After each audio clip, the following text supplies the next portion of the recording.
And the next sacred cow is get a job, or go to school and get a job. Now, the problem with getting a job is, who do you think pays the most taxes? The owner of the business or the worker?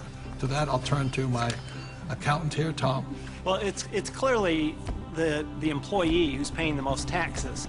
And you know, I started as an employee right out of school, and I was paying high taxes. Even though my job is to reduce taxes, I was paying high taxes.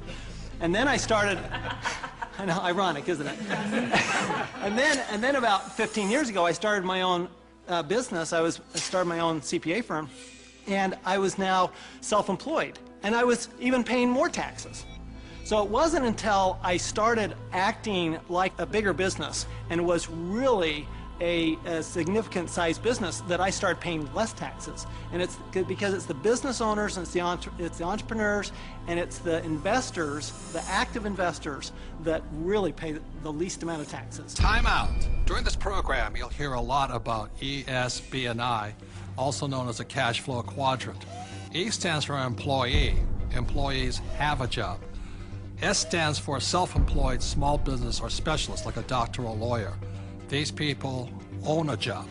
B stands for big business, 500 employees or more, and these people have other people working for them.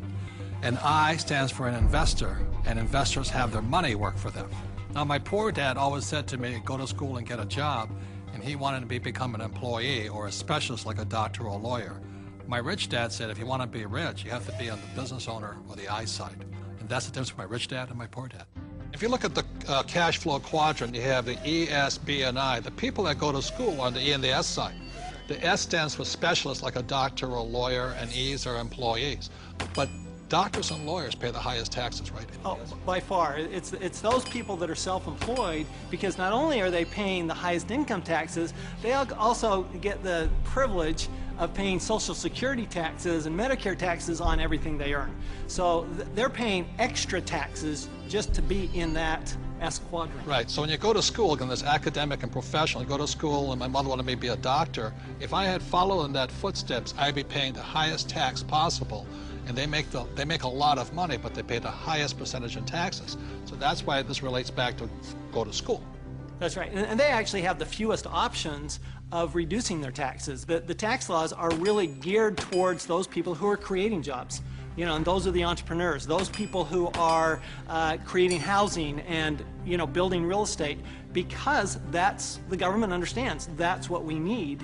You know, we want the private sector to do that, and so we're rewarded for doing what the government wants us to do. And that's really all the tax law is. It's a system of rewards for people doing what the government wants you to do.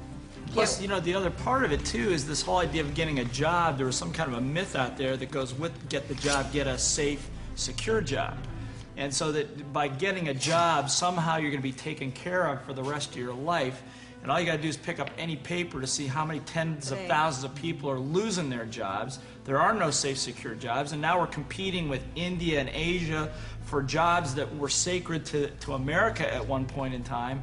So this whole idea of having a job that was secure is probably the most insecure thing you could be doing right now. The idea of a secure job is an industrial age idea. Exactly. The only option is put into your head is go get a job. And I wasn't It's around. brainwashing. Yeah, I wasn't around entrepreneurs. I wasn't around business owners growing up. I was around employees. When I first started my company 15 years ago, I went back to my class reunion, which is always an interesting thing. And I remember saying to them, yeah, you know, I started a company about 5 years ago, and they looked at me like, oh, and some of them even said it. They go, you're so brave. And I'm thinking, you know, I've had this company for 5 years now. That is the longest I had ever worked anywhere. See, without financial education, you have to get a job. What's tragic today is so many people losing their jobs, they go back to school to get another job, but they're now competing with their kids. You know, that's insanity.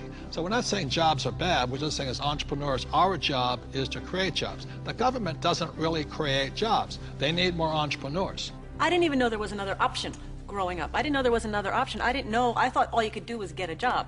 So again, it's not right or wrong to be an employee, but I'd like to know what my options are. Right, because when you were in school, did they say go to school, get your diploma so you can become an entrepreneur?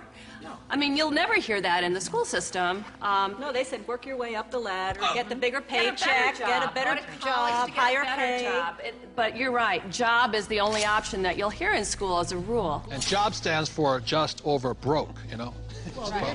To me, the real issue with the job is it's the highest risk profession you can have because you only have one client. Now, when I started my business 15 years ago, it was after being fired from a job. And what I recognized was that, I had no control over my life because I had one client. That was my employer. Whereas now I have hundreds and thousands of clients. One client fires me, it's not the end of the world. Now my risk has gone down considerably, almost to nothing. Where when you have a job, I mean, it's just a high-risk play. Plus, the other thing is you're in complete control. That's the piece that I like. I like being able to, if I lose a client or You're an entrepreneur because nobody would hire you. I'm unemployable, there's no question. Tell the truth. But it's nice, like if you're going to lose some business or you do lose some business, you can go out and generate business and fill that gap. Financial security is more important than job security. Time out. E's and S's get punished for making mistakes, or they lose their job. B's and I's get richer from their mistakes because they learn from their mistakes.